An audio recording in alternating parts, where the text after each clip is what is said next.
Yebo. Hayi njalo wengenze thonga phela amavinkosana. Shintsha nzima amavolova nzima madoda. Mnizwana amanzi. Ungenyeje. Dublo modublani into zasizweni yonyanga lilapha ekhaya. Ngoba iqoka ongenakho phela hayi ngoba afa. Ngasoze abe khona. Hey, sengibona ufundiswa. Nkanya mhlawumbe indoda phinda yani. Yebo. Makwenza kwenzeka umlomo ongathethi imanga. Ushando wanda bomthenga ngoba foza bethi amahlahla. Ushando onganathi into enini isadliwanela. Naso thini nomkhonto ngiyahlala ngithi cha baba. Indoda ehamba kancane. Yay. Hayi ngiyakutshela mfana. Yeah. Today I want to talk about actually asishintshe. Ngifuna ukukhuluma nalo. Yabona lo othi yena. Bangijikele bonke ekhaya. Akekho noyedwa nje ongikhulumisayo. Selokho ngavula ibhizinisi lami, selokho ngathatha umsebenzi wabantu abadala, selokho ngashintsha umsebenzi, selokho ngahamba ngayohlala eCape Town noma ngayohlala eGoli, selokho ngahlala phesheya, wonke umuntu ungijikele nje.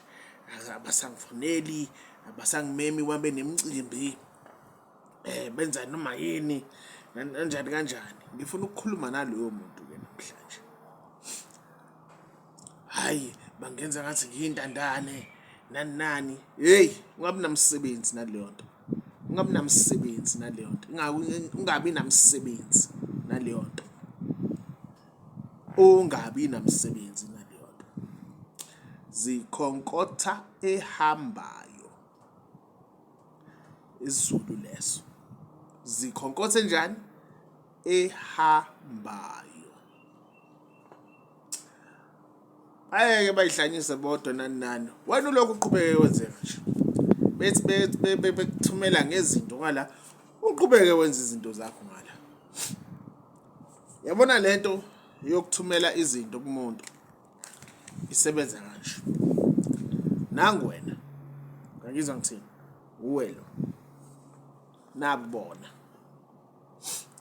Bona. Ufika zenze yena aziqinisa yena umuntu. Abe ulo.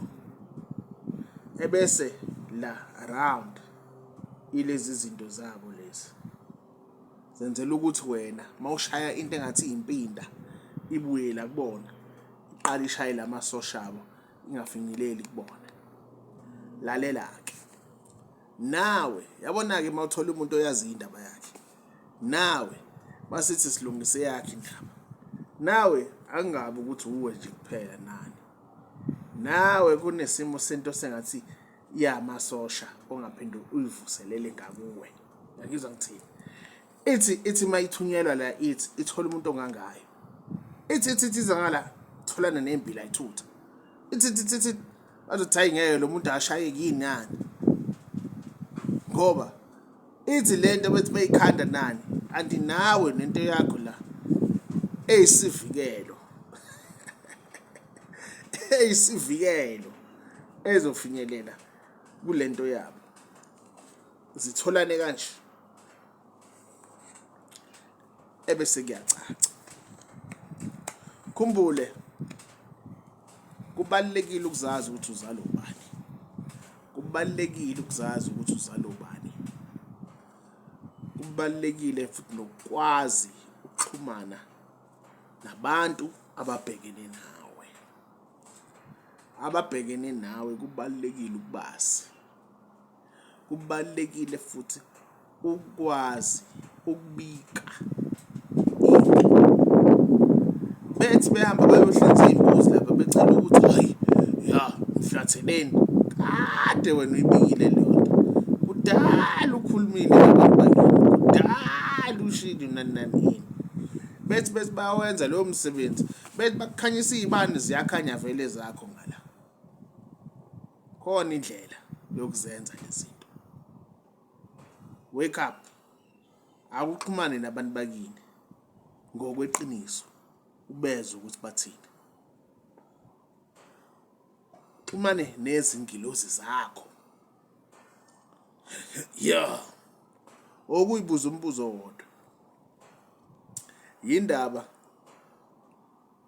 ulokho ekuphushwa leyo ukuthi hayi siyamshaya. and very few people talk about ukuqophelana naleyo nto. Zibuze lowo mbuzo nje uwedwa. Uyibuze lowo mbuzo uthi why? And those that know how to do that, why is it ukuthi abanye abakwazi ukuyikhuluma okanye bayibeke ibonakale icace ithi mba? Ask yourself that one question. Hayi ngizokushiya kanjalo, ngiphile njalo nezwe.